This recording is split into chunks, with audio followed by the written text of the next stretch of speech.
4 níveis de doença e níveis de cura. A diferença entre corpo e alma advém das diferentes formas como os experienciamos. Experienciamos o mundo físico do corpo como sendo exterior a nós, mas também experienciamos um mundo interior de consciência, ao qual, então, chamamos de alma. Num exame mais minucioso, como visto no capítulo anterior, a alma, ou corpo subtil ou psique, consiste em 3 corpos: o corpo de energia vital, a mente e o supramental, ao qual também chamaremos intelecto supramental. Se adicionarmos o físico e o todo ilimitado, a base do ser, também chamado corpo de êxtase, temos ao todo 5 corpos que correspondem a 5 mundos de consciência. É interessante voltar à história dos Upanishads, Nityananda, 1964, que nos fala dos 5 compartimentos da realidade, cada um para além do outro em termos de subtileza. Instigado pelo pai, o filho de um sábio está a meditar sobre a natureza da realidade. Ele medita e descobre que sem comida a realidade não pode existir e morremos. Então, ele conta ao pai esta sua percepção: o alimento, físico, é a realidade. Isto é exatamente o que o cientista materialista de hoje descobre. O pai diz: isso está correto, mas investiga um pouco mais. Infelizmente, não há ninguém que oriente os materialistas de hoje. O filho volta à meditação e vai mais fundo. Descobre as matrizes vitais além do seu corpo físico. Ele experiencia as sensações do movimento dessas matrizes, as energias vitais que são as sensações de estar vivo. Então, ele diz ao pai: a realidade é vitalidade, energia vital. O pai responde-lhe como antes: sim. Mas vai mais fundo. O materialista de hoje, é claro, nega a realidade da energia vital, porque pensa que a sua conceptualização tem de ser dualista. O filho medita durante anos e percebe que, sem uma mente que dê sentido aos sentimentos de energia vital e ao universo físico, a realidade não tem sentido. Então, ele diz ao pai: a realidade é a mente. O sábio pai diz: sim. Mas investiga ainda mais. O materialista de hoje fica bloqueado a pensar que a mente é o cérebro porque o que mais poderia ser? E também porque, se a mente é separada, o que medeia a interação entre a mente e o cérebro? O filho medita agora muito e vai fundo na sua psique. Lá, descobre o corpo supramental dos contextos, o corpo das leis dos movimentos mentais, vitais e físicos que governam todas as mudanças de todas as coisas das quais a realidade é feita. Como tal, ele afirma: a realidade é o intelecto supramental que governa todos os outros mundos. O pai diz-lhe como antes: sim. Isso está correto. Mas vai ainda mais fundo. É frequente os materialistas perguntarem por que motivo as leis matemáticas governam o movimento dos objetos físicos, de onde é que elas vêm. Alguns tentam derivar as leis matemáticas da física do movimento aleatório do substrato material. Se prestassem antes atenção à filosofia dos arquétipos de Platão, poderiam descobrir o supramental. Finalmente, o filho medita e descobre a totalidade da consciência, o aspecto ilimitado que experienciamos como êxtase. Então, ele diz a si mesmo: a realidade é êxtase. Desta feita, ele não vai ter com o pai. Ele sabe e entende tudo. Os cientistas materialistas de hoje abanam a cabeça e declaram que a meditação deve estar a provocar-lhe estas alucinações de êxtase. Se tudo é o movimento da matéria e a matéria existe tanto na ordem como na desordem, como pode a realidade suprema ser apenas ordem, apenas êxtase? Começam a acumular-se evidências e argumentos a favor dos 5 mundos de consciência, alguns já foram discutidos no capítulo 3. Rupert Sheldrake, 1981, mostrou como os campos morfogenéticos não locais e não físicos são essenciais para compreendermos a definição da forma biológica a partir do embrião unicelular. As instruções para a definição da forma, a diferenciação celular: todas as células contêm os mesmos genes, mas os genes das células dos dedos dos pés são ativados de um modo muito diferente dos genes das células cerebrais, não se encontram em nenhum lugar do corpo físico. E isto inclui os genes, que são mais ou menos instruções para a produção de proteínas. Será que o corpo vital é o reservatório dos campos morfogenéticos? A acupuntura chinesa, a fitoterapia chinesa, a medicina indiana do Ayurveda e a homeopatia, todas elas usam o conceito de energia vital, ou chi ou prana, como o agente que está envolvido na cura do corpo físico. Será que se referem aos modos de movimento dos campos morfogenéticos do corpo vital? A resposta é afirmativa. Ver o capítulo 3, onde mostro que estas energias vitais são aquilo que sentimos diretamente quando usamos o termo sentimento. O que é que validou a mente? Um passo tremendo é a mudança de opinião de alguns cientistas informáticos a respeito da capacidade de um computador processar significado. Ver capítulo 3. Primeiro, no final da década de 1980, foi o filósofo John Searle, um crítico da inteligência artificial, que começou a fazer-se ouvir quanto à incapacidade de um computador processar significado. O seu argumento era basicamente que os computadores são máquinas de processamento de símbolos. Se reservarmos alguns dos símbolos para processar significado, temos de reservar mais símbolos para processar o significado dos símbolos de significado, e depois cada vez mais símbolos para processar o significado dos símbolos de significado. Ad infinitum. Ou seja, nunca existem símbolos suficientes para que o computador seja capaz de processar o significado. Como é que nós processamos o significado? Usando a nossa mente. O matemático Roger Penrose deu-nos uma prova rigorosa da ideia de Searle ao usar o teorema da incompletude de Gödel. E, agora, até os investigadores de inteligência artificial, Banerjee, 1994, estão a seguir os passos de Penrose. Como tal, finalmente, o conceito de que a mente é necessária enquanto mundo não material separado para processar o significado está a fazer sentido. Qual é a evidência de um corpo separado de intelecto supramental, além da nossa perplexidade quanto à origem da relação entre a matemática e as leis da física? Quando investigamos a criatividade, Goswami, 1999, descobrimos que a criatividade ao nível inferior consiste em encontrar um novo significado, uma mudança de significado mental, de um antigo e condicionado para um novo e inventivo. A isto dá-se o nome de criatividade situacional. Mas, ao nível mais elevado, a criatividade é constituída por saltos descontínuos no contexto do próprio pensamento. Esta é a criatividade fundamental e consiste na descoberta porque, aqui, estamos a descobrir as leis fundamentais do movimento dos diferentes mundos, já presentes no compartimento da consciência denominado intelecto supramental, que esquecemos e ao qual só podemos aceder por meio da intuição. Em contraste, a criatividade situacional é invenção, acessível, pelo menos em princípio, à razão. A invenção depende das descobertas da criatividade fundamental, mas não vice-versa. Como tal, a existência da criatividade fundamental aponta-nos à existência do mundo intelectual supramental. De referir, contudo, que o mundo supramental é o reservatório não apenas dos contextos de significado mental, mas também das funções vitais e das leis físicas. Existe alguma nova evidência de êxtase fora da meditação? Sim, existe. O ser humano descobriu estados de êxtase de samadhi sob o efeito de drogas psicadélicas, respiração holotrópica, Grof, 1992, e até em experiências de quase morte, Mod, 1976. Estas experiências estão a validar a antiga descrição, indiana, da consciência como existência-consciência-êxtase. Neste trio, a existência é a mais imediatamente óbvia. A maioria de nós não nega a consciência, exceto talvez o filósofo Daniel Dennett, que pensa que somos zombies, mas os elevados níveis de êxtase costumavam ser considerados como algo distantes da experiência cotidiana. Agora, já não. Resumindo, a consciência tem 5 compartimentos ou corpos, e tem o físico, que é o hardware e onde são criadas as representações dos corpos mais subtis.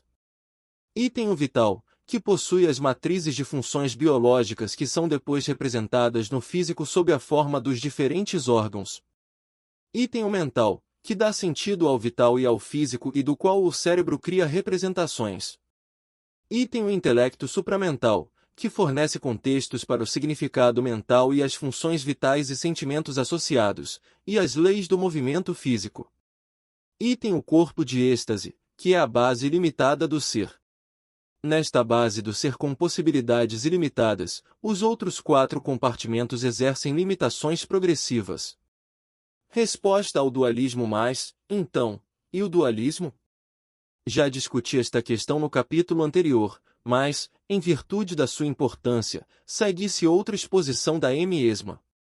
O dualismo é essencialmente um problema de comunicação entre substâncias que nada têm em comum. As coisas da mente são a antítese das coisas da matéria. A mente age de forma não local, não tem extensão no espaço-tempo e não pode ser quantificada. A matéria age de forma local, tem extensão no espaço-tempo e pode ser quantificada. Como tal, o cerne do problema é óbvio, uma vez que se entende que estas duas substâncias nunca terão um modo de comunicar uma com a outra. Todavia, a nossa experiência mostra continuamente que elas podem fazê-lo e fazem-no. Vemos um objeto e o seu significado mental surge em simultâneo na consciência. Como é que isto é possível? Para que qualquer coisa seja, primeiro tem de ser possível que ela seja. Se a possibilidade não existe, então, é impossível que a realidade exista. É uma condição necessária. Trata-se de uma lógica sólida, básica. Ao considerar o aspecto deste mundo de possibilidades, ele assemelha-se mais à matéria mental, não tem extensão no espaço ou no tempo, não pode ser quantificado. Também faz parte da base de todo o ser. Este reino de possibilidades, então, pode ser equiparado ao corpo de êxtase da consciência anteriormente descrito. Quando se dá o colapso quântico, o resultado na realidade da nossa experiência é constituído por compartimentos distintos, físico, vital, mental, supramental, que aparentemente não estão interrelacionados em termos da sua substância. Percepcionamos o físico como externo à nossa consciência e todos os outros compartimentos como internos. Entre os compartimentos internos, experienciamos com mais facilidade o compartimento mental do significado. Mas podemos aprender a sentir os movimentos da energia vital, não apenas os nossos, mas também os dos outros. E podemos descobrir o intelecto supramental quando damos um salto criativo de descoberta ou no pensamento meramente conceptual por extrapolação. O que são os conceitos senão contextos condicionados de significado? O dualismo já não representa um problema porque todos os corpos são possibilidades na consciência, no seu corpo de êxtase, antes do colapso. Quando se dá o colapso quântico, ele ocorre em todos os 4 níveis, e como tal, é aplicável a cada compartimento ou corpo de possibilidades distinto. Assim como é incorreto dizer que o azul cria o amarelo ou que o vermelho surge do verde, simplesmente não é uma metáfora aplicável dizer que a mente cria o corpo ou que a mente surge do corpo. Ambos são resultados correlacionados de uma única causa de possibilidade que colapsa na consciência. Esta é uma nova forma de paralelismo psicofísico, ver figura 4. Na forma antiga, o dualismo da interação era evitado postulando um funcionamento paralelo dos mundos físico e não físico, mas não era possível responder à pergunta: o que é que mantém o paralelismo de todos os corpos a funcionar em paralelo? Agora, podemos dizer que é a consciência que o faz. De igual modo, encontramos o mediador da interação entre os corpos subtil e o físico, se insistirmos no pensamento interacional cartesiano. O mediador é a consciência. Fig. 4. Paralelismo psicofísico. A consciência contém 4 compartimentos de possibilidades. Com o colapso quântico, as possibilidades manifestam-se como corpo material, corpo vital, a mente e o intelecto supramental. Doença e enfermidade. 3 Mais recentemente, os investigadores da área da medicina estão a descobrir a utilidade da distinção entre doença e enfermidade. A doença é o mau funcionamento objetivo do organismo que pode ser diagnosticado por máquinas, por testes adequados, sobre os quais os especialistas podem chegar a um consenso. Em contraste, a enfermidade é subjetiva, o sentimento subjetivo de mau funcionamento. O paradigma materialista tenta explicar a doença, mas carece de campo de ação para explicar a causa do sentimento interior ou enfermidade. A dinâmica quântica de todos os corpos explica por que motivo parte da nossa consciência, o físico, é experienciado externamente, mas parte, o corpo subtil, é experienciada como interna na nossa consciência. A explicação disto assenta no famoso princípio da incerteza quântica. Segundo o princípio da incerteza, firmemente estabelecido por experiências relacionadas com o movimento de objetos materiais, não podemos determinar simultaneamente a posição e o momento, massa vezes velocidade, de um objeto quântico com a máxima precisão. Uma maneira de constatar a validade do princípio da incerteza é a seguinte: no mundo submicroscópico, em contraste com o macromundo que nos é familiar, numa observação nossa que exija que alguns sinais ínfimos, como a luz, impactem aquilo que estamos a tentar observar, o próprio impacto introduz distúrbios ínfimos e incontroláveis, logo, incerteza. Por outras palavras, a nossa observação afeta os objetos quânticos. No mundo físico, todavia, no mundo dos corpos extensos, resistência, usando a linguagem de Descartes, os micro-organismos constituem os macrocorpos que possuem massas cada vez mais pesadas. No caso das grandes massas, a dinâmica quântica da matéria é tal que os objetos se expandem como ondas de possibilidade muito lentamente, tão lentamente que o efeito do princípio da incerteza quase não é visível. Assim sendo, quando um amigo nosso observa uma cadeira numa determinada posição e nós observamos a mesma cadeira, a observação do nosso amigo afeta a posição do objeto de uma forma tão insignificante que nós praticamente vemos a mesma cadeira no mesmo lugar. Assim, podemos ambos comparar os nossos dados e decidir que, uma vez que estamos os dois a ver a mesma coisa, essa coisa tem de ser independente da nossa observação, tem de ser exterior à nossa consciência.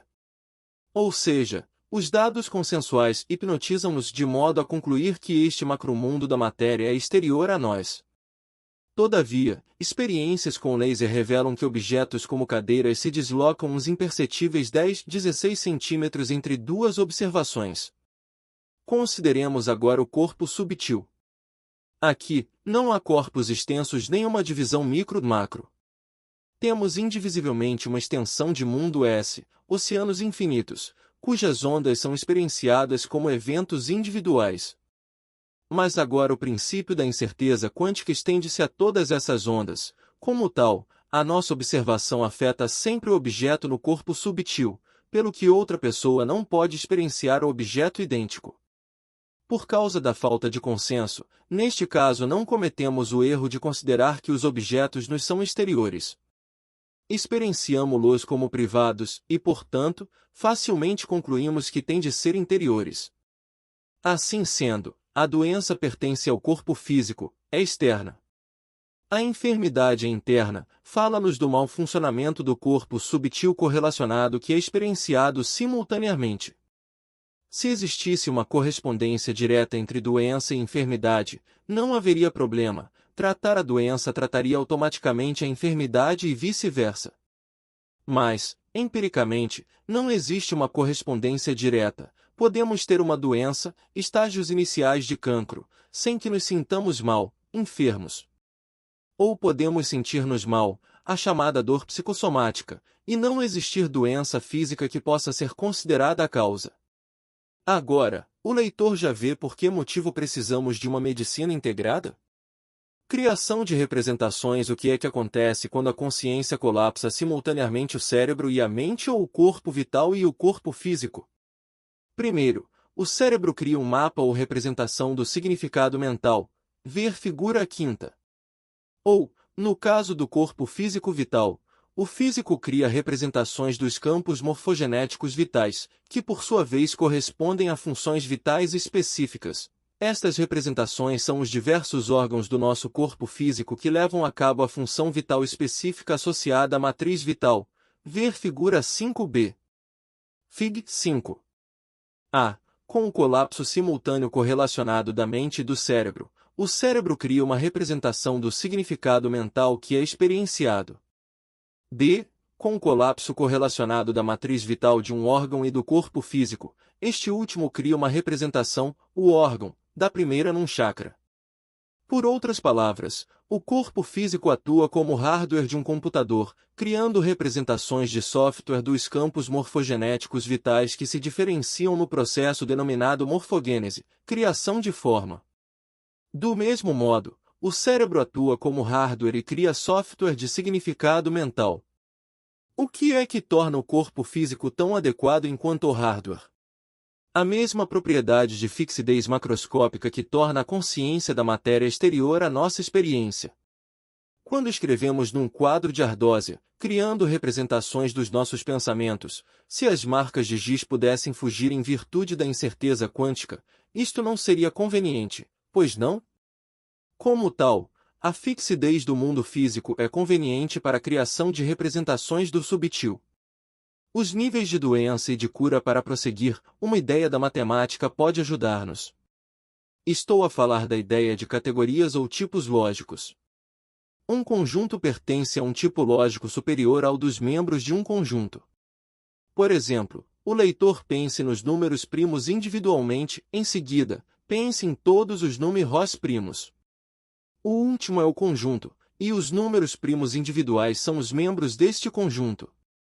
Esta forma de pensar é limitada na matemática porque não podemos definir um tipo lógico superior ao conjunto. Falar num conjunto de todos os conjuntos traz-nos um paradoxo, o paradoxo de Russell.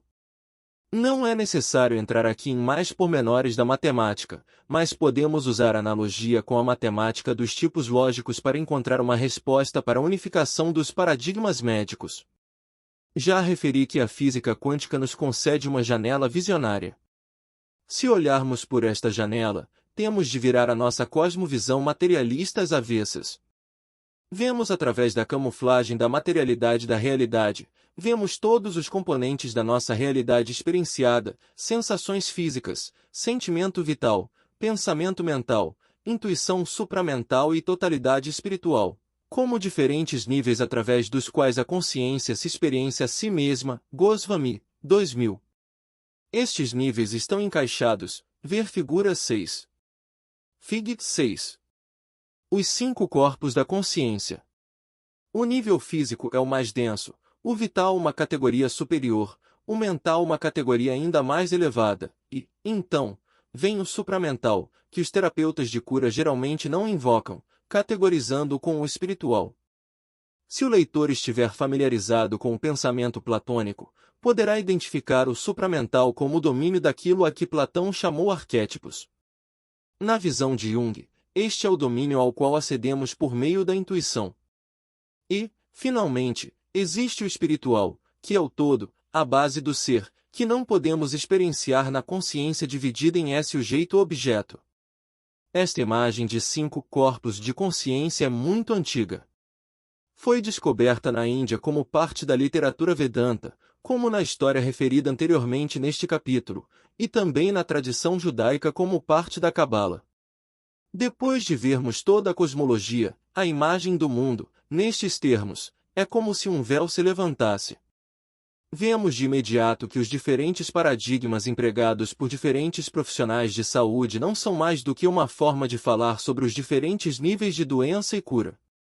E, então, começamos a discernir uma forma de integrar os diferentes modelos de modo a obter o paradigma holístico supremo de saúde, que é o cerne da medicina integral. O nível físico da doença parece fácil de referir, a física e a química normais do corpo deram para o torto. As causas podem ser externas e internas. No paradigma materialista, exemplos de uma causa externa são coisas como germes, vírus e lesões físicas. As causas internas de uma doença física são mais subtis, mas uma óbvia é um defeito genético. A deficiência de um gene ou de uma combinação de genes traduz-se na incapacidade de o corpo produzir proteínas específicas para o funcionamento adequado dos órgãos, daí a doença. Mas esta análise sobre a causa da doença nem sempre é possível. Vejamos o caso do cancro, por exemplo. Tanto a teoria dos germes como a deficiência genética foram consideradas uma causa, mas não com muito sucesso. Como tal, a pergunta, o que é que causa o cancro, encontra-se bastante receptiva a teorias aos níveis vital e mental. O que é que causa a doença no nível vital? No nível físico, temos as representações do corpo físico sujeitas à física e à química habituais. No nível vital, temos matrizes corporais, os campos morfogenéticos. Um corpo físico individual é único em virtude da sua estrutura. O corpo vital de um indivíduo também é único, mas por um motivo diferente, por causa do condicionamento. Certas matrizes vitais são mais usadas do que outras, um grupo de propensões que então se torna um padrão da personalidade funcional. Este corpo vital individual, 1. Pode possuir certos desequilíbrios incorporados, causa interna, e, 2. Pode adquirir desequilíbrios por causa de interações com a. O ambiente físico, b. O vital e c. O ambiente mental, causa externa. Este ambiente pode consistir em alimentos, a natureza, animais e outras pessoas. De referir que as interações do ambiente vital com o ambiente físico e mental são indiretas. O ambiente físico afeta os órgãos do corpo físico, mas estes últimos estão correlacionados com as matrizes do corpo vital e, como tal, o efeito propaga-se. É claro que a consciência estabelece a conexão final. Da mesma forma, o ambiente mental afeta o cérebro correlacionado. O cérebro está ligado aos diversos órgãos do corpo físico através do sistema nervoso e também por meio das recém-descobertas conexões psiconeuroimunológicas. Ver capítulo 14. Por fim, estes órgãos estão correlacionados com as matrizes do corpo vital no chakra apropriado. E a consciência, mais uma vez, estabelece a conexão. Estes desequilíbrios no uso das matrizes do corpo vital, os campos morfogenéticos, produzem também desequilíbrios nas representações dos órgãos físicos. Ao nível mental, o significado mental negativo pode ser atribuído à entrada externa que ocorre em todos os três níveis, ao nível físico. Por exemplo, uma lesão que causa angústia mental. Por que é que estas coisas acontecem sempre a mim? 2. Ao nível do sentimento vital, a visão de um tigre que produz medo e também um medo fantasista. 3. Ao nível mental, palavras insultuosas. O significado mental negativo afeta o corpo através da sua representação no cérebro e, subsequentemente, por intermédio da conexão do cérebro com o corpo através do sistema nervoso e das moléculas psiconeuroimunológicas. O significado mental afeta as matrizes do corpo vital diretamente no chakra da coroa, topo da cabeça, e indiretamente através do corpo físico nos outros chakras. Além disso, a mente de um indivíduo também pode ter desequilíbrios internos incorporados. Os desequilíbrios internos e externos da mente são capazes de produzir desequilíbrios tanto vitais como físicos. Uma vez que o nível supramental arquetípico não se encontra diretamente representado no físico, não existe uma doença que possa ser considerada supramental na sua origem como tal. Mas a nossa falta de uma conexão contínua com os corpos supramental e de êxtase pode manifestar-se como ignorância, que é a causa primordial de todo o sofrimento. O sábio indiano oriental Patanjali, Taimni, 1961, disse que a ignorância dá origem ao ego. O ego desenvolve gostos e aversões, um processo ao qual chamam mentalização do sentimento. E estes gostos e aversões acabam por dar origem a doenças físicas e ao medo da morte. Assim sendo, a doença física pode ser causada em todos os níveis, em todos os 5 corpos. O materialista estrito presume que todas as doenças são causadas ao nível físico, e este é o erro mais profundo da medicina convencional. Mas os profissionais da cura alternativa caem no mesmo erro se atribuem a doença a um nível qualquer, como o mau funcionamento de um corpo. Em muitos casos, temos de examinar a causa da doença em mais de um nível. Vejamos o caso de uma lesão física. Os materialistas pensam que é um problema de nível físico. Mas os cirurgiões fazem o que têm a fazer e a lesão não fica curada. Está na altura de perceber que as matrizes vitais que auxiliam na regeneração do órgão afetado não estão a funcionar adequadamente. E está na altura de consultar um acupunturista. O mesmo se aplica à cura, que também tem de ser considerada em mais do que um nível. Uma doença vem com certos sintomas no nível físico, certos sentimentos de enfermidade no nível vital, certos erros de significado no nível mental e uma certa sensação de separação dos níveis supramental e de êxtase. Uma cura completa é uma cura holística. Devemos sempre tentar uma abordagem em vários níveis, se for possível encontrar abordagens compatíveis para os diferentes níveis. Eis como funciona. No nível mais baixo encontram-se a medicina convencional e as suas curas materialistas, dos sintomas, medicamentos, cirurgia e radiação. Se a doença for totalmente física, o que raramente é o caso, uma cura material é o fim da história. No nível seguinte, o nível vital, a doença tem componentes vitais identificáveis, bem como componentes físicos óbvios. Se tratarmos apenas os componentes vitais da doença, como fazem os terapeutas orientais do Ayurveda e da medicina tradicional chinesa, ou como os homeopatas também tendem a fazer, teremos um paradigma exclusivo. É verdade que o tratamento ao nível vital é mais fundamental e abrange o nível físico, mas é demorado. Como tal, também é verdade que em alguns casos nos quais existe uma urgência, o recurso complementar à cura física é claramente necessário. O objetivo é o enfoque na compatibilidade das duas curas, então, tudo se move na direção certa. No nível seguinte, o papel da mente é reconhecido. Trata-se agora de doença mente-corpo e de cura mente-corpo. Sim, neste nível pode-se dizer que a mente cria a doença, mas será necessário insistir que só a mente cura, que é só a mente que produz a cura ao nível mental e que a cura se infiltra no nível físico. Em vez disso, por que não continuar com a cura compatível de nível vital e físico também? Na verdade, um dos principais pontos em que insisto neste livro é o facto de a cura mente-corpo por vezes ser uma designação incorreta. Quando a mente cria a doença, por vezes a cura não pode ser encontrada ao nível da mente. É necessário um salto quântico para o supramental para obter a cura. É claro que a cura supramental não exclui a mente, nem tampouco exclui o físico e o vital. Um salto para o supramental corrige o erro do significado mental. Tratar o significado mental trata o sentimento vital, significando a cura dos programas morfogenéticos para que estes possam restaurar as funções biológicas dos órgãos ao nível físico. No nível seguinte, da cura espiritual, a cura é a recuperação da totalidade ou aquilo a que as tradições espirituais chamam iluminação. Aqui, surge alguma confusão. Se a iluminação espiritual também é o nível mais elevado de cura, por que é que as pessoas supostamente iluminadas morrem de doenças como o cancro, de tal modo que Andrew Weil, a brincar, chama a iluminação um convite ao cancro? Por que é que essas pessoas iluminadas não se conseguem curar? É um facto que dois grandes místicos iluminados de tempos bem recentes, Ramakrishna e Ramana Maharshi, morreram de cancro.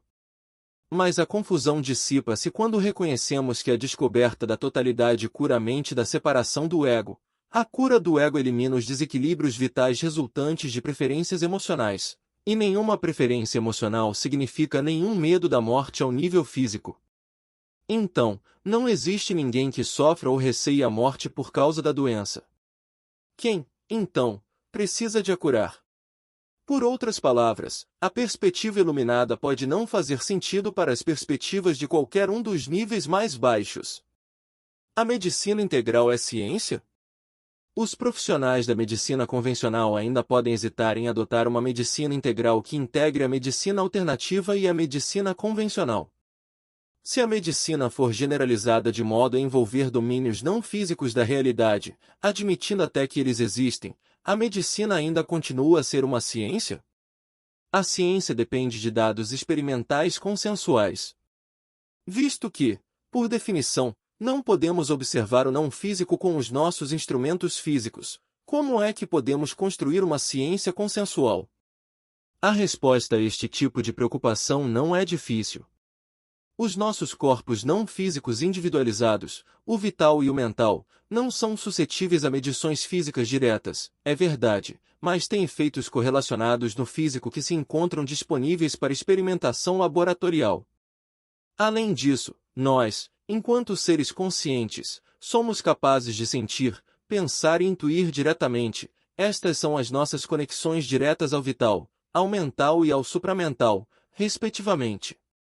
Se a doutrina da objetividade forte, ou seja, que a ciência deve ser independente dos sujeitos, for substituída por uma doutrina da objetividade fraca, ou seja, que a ciência deve ser invariante de sujeito para sujeito, então, a medicina pode ser subjetiva e, não obstante, científica.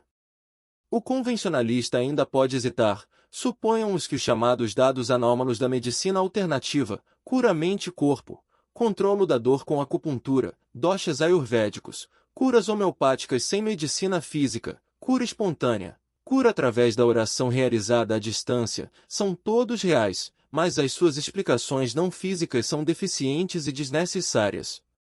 O que é que nos leva a pensar que algures no futuro todos estes dados não hão de encontrar uma explicação perfeitamente material? Afinal, quase conseguimos demonstrar que a homeopatia é a cura com placebo, cura com comprimidos de açúcar com a bênção do médico para otimizar a crença, e que a acupuntura atua através do nosso sistema nervoso, ver pormenores mais à frente. O filósofo Karl Popper chamou a esta atitude materialismo promissório.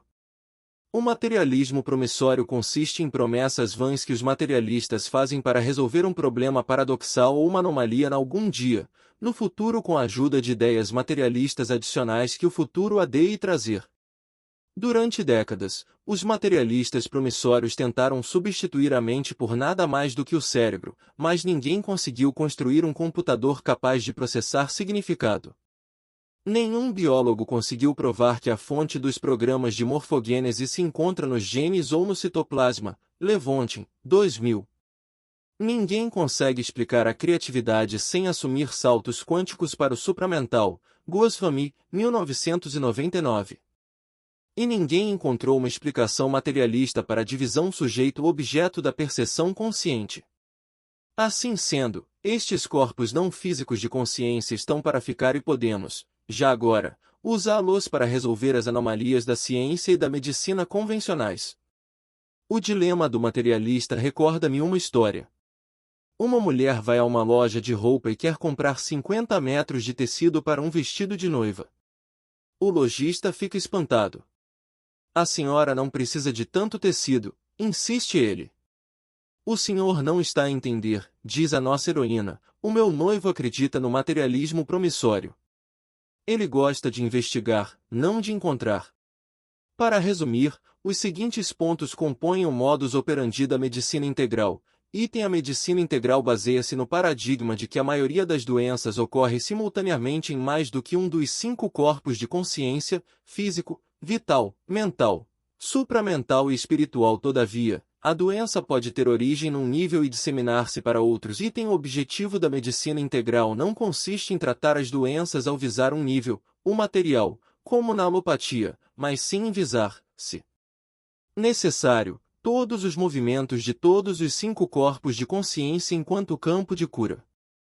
Especificamente, tanto a mente como as energias vitais são aceites como locais onde a doença pode ter origem e a cura pode ocorrer. A cura num plano de consciência superior cura automaticamente os planos inferiores, embora leve o seu tempo. Naturalmente, as técnicas toscas e invasivas da medicina do corpo físico, pelo menos em parte, dão lugar a técnicas mais subtis. A enfermidade e a doença são claramente distintas uma da outra. A ideia da autocura é aceite como parte da potência de causação descendente da consciência. A cura por terceiros é considerada um exemplo de não localidade, ver mais adiante. Os médicos, como tal, tornam-se mais uma vez co-curadores em conjunto com o doente, ver capítulo 6. O leitor pode ver que muitas destas ideias já são praticadas nas escolas de medicina alternativa, como na naturopatia. O que é novo aqui é o pensamento quântico, uma aplicação consciente de princípios quânticos para desenvolver um sistema de cura completo e viável. A seu favor, podemos dizer que muitos profissionais de saúde já intuíram a importância do pensamento quântico na medicina, já são médicos quânticos. Este é o tema do capítulo seguinte. 3 dizes e Andy Lunes, no original. M. do T.